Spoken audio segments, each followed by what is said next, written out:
Hai hai hai. Selamat datang kembali di channel Min Donghua. Kali ini kita akan melanjutkan cerita Donghua, Battle Troop di Heaven. Nggak pakai lama lagi, langsung aja kita ke ceritanya. Cekidot. Sepertinya avatar ini dapat menghancurkan serangan saya dengan mudah.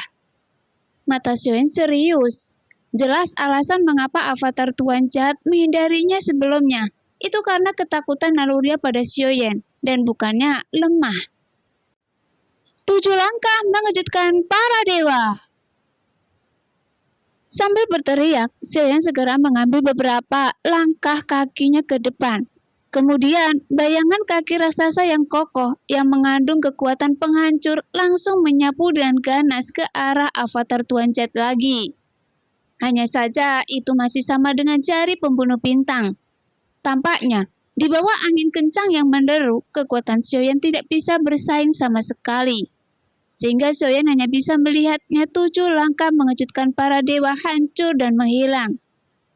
Jadi setelah 2 konfrontasi sederhana ini, Xiaoyan akhirnya mengerti bahwa avatar dari Tuan Jahat jauh lebih kuat daripada Xiaoyan. Bahkan tubuh fisiknya tidak lemah. Saya khawatir saya tidak akan bisa merebut tubuhnya untuk sementara waktu. Jadi saya harus menemukan cara untuk membawanya ke Lingsu. Atau saya menyegelnya di 9 peti mati pagoda kekosongan roh. Jika tidak, masalah avatar ini tidak bisa dijinakkan. Setelah memikirkan hal ini, Xiaoyan hanya bisa menggunakan kekerasan untuk membawanya pergi terlebih dahulu. Kemudian secara perlahan dia bisa menggunakan waktu untuk menjinakkannya dan mengambil alih tubuhnya. Karena jika berdasarkan kekuatan yang ditunjukkan dalam pertarungan sebelumnya, meskipun itu bukan sebuah kehancuran, jika Xiaoyan terus berjuang untuk melawannya, itu pasti akan memakan banyak waktu. Dan itu juga sangat menguras kekuatan Xiaoyan. Bagaimanapun, mampu bertahan hidup tanpa harus bertarung. Inilah keputusan yang terbaik. Pada saat ini, tubuh Xiaoyan diam-diam terpisah dari tubuh dewa asli. Kemudian Xiaoyan menggunakan kekuatan guntur ekstrim untuk menyapu dan pergi ke sudut pertarungan avatar dewa asli dan avatar Tuan Jahat. Kali ini, Xiaoyan juga menggunakan Liontin Gia untuk menyembunyikan auranya, sehingga dia bisa melewati avatar Tuan Jahat. Namun meskipun sosok Xiaoyan tidak terlihat, dan ada avatar dewa asli yang menahan avatar Tuan Jahat, tapi Xiaoyan juga tidak boleh ditemukan oleh avatar Tuan Jahat dalam waktu singkat.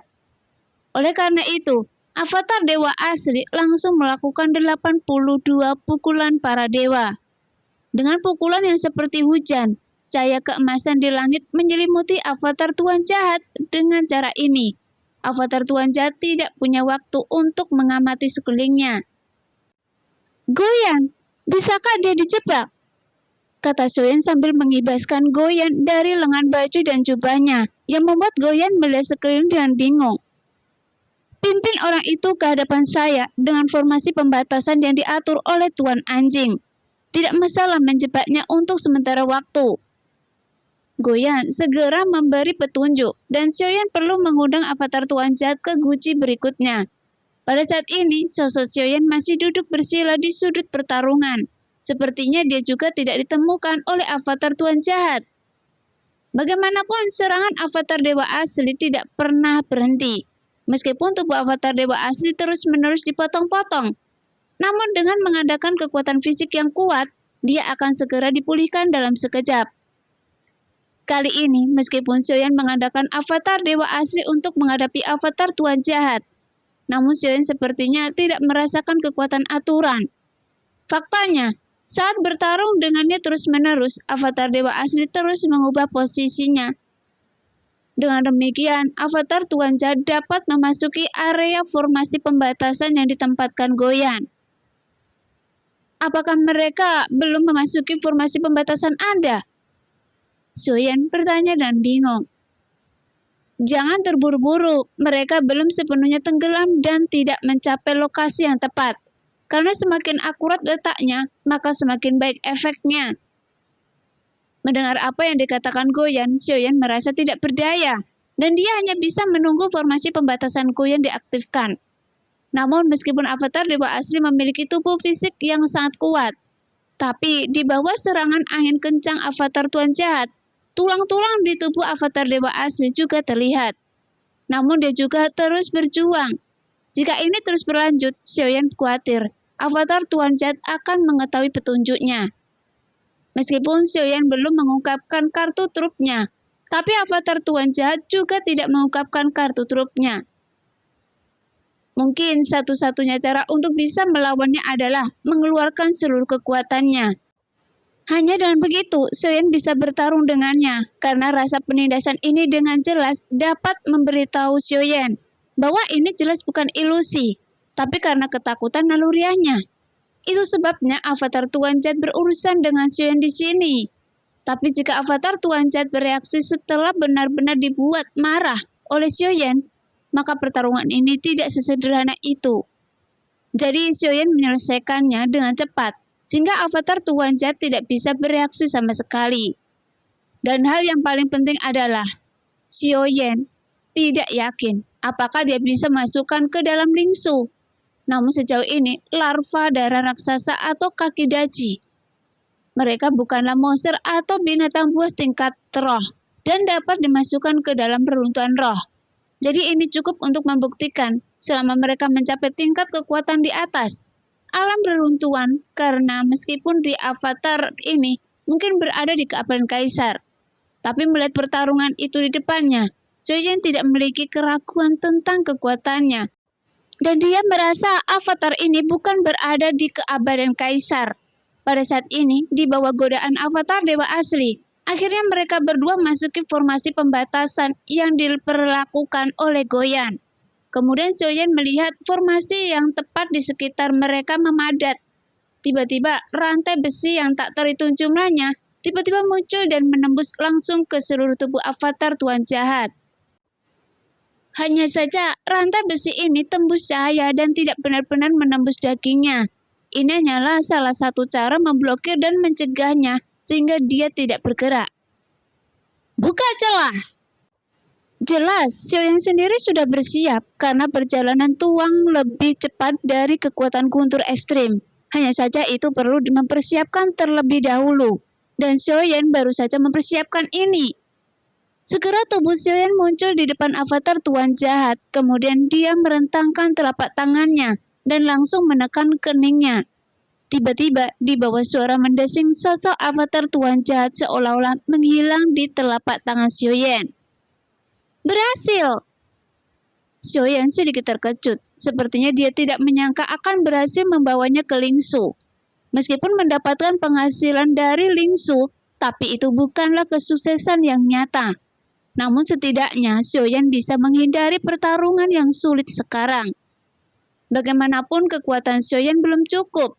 Jika dia bisa menerobos keabadian para dewa, maka Xiaoyan akan melepaskannya dari reruntuhan roh.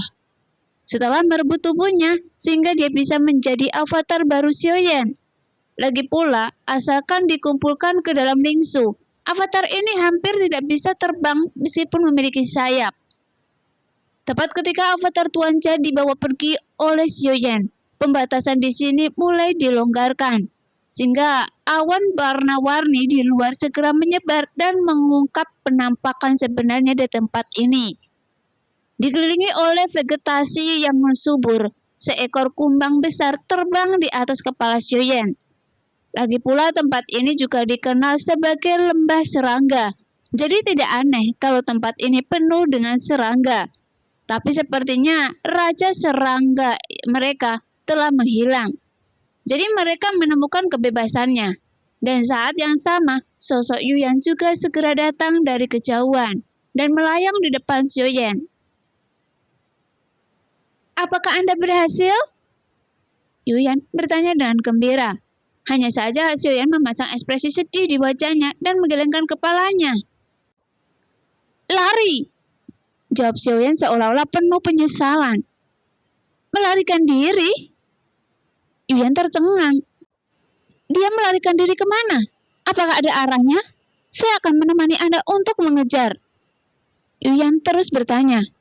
Karena Xiaoyan tidak mengatakan yang sebenarnya, bagaimanapun Yuyan tidak tahu detail kejadian di dunia kepompong. Jadi tidak ada yang salah jika Xiaoyan menyembunyikannya. Tidak dibutuhkan keberadaan avatar ini biasa saja. Biasa saja? Apakah Anda tahu keberadaan macam apa itu? Tuan Jahat pernah mengandalkannya karena dia memiliki metode bertarung yang tak terhitung jumlahnya. Yuyan berkata dengan marah sambil menatap Xiaoyan. Itu apa? Xiaoyan benar-benar tidak tahu kecuali angin yang menderu. Jadi Xiaoyan tidak menganggap itu terlalu menarik perhatian. Menurutnya itu terlihat agak jelek dan aneh. Itu adalah binatang kuno jangkrik emas setinggi 6 kaki. Dan dia bisa menelan segala sesuatu yang ada, sehingga dia dapat memperoleh kemampuan lawannya. Bahkan dia dapat memperoleh keterampilan bertarungnya. Dan Tuan Jahat sangat menghargai avatar seperti itu. Tapi Anda benar-benar membiarkannya kabur. Yuyan menjelaskan dengan nada marah.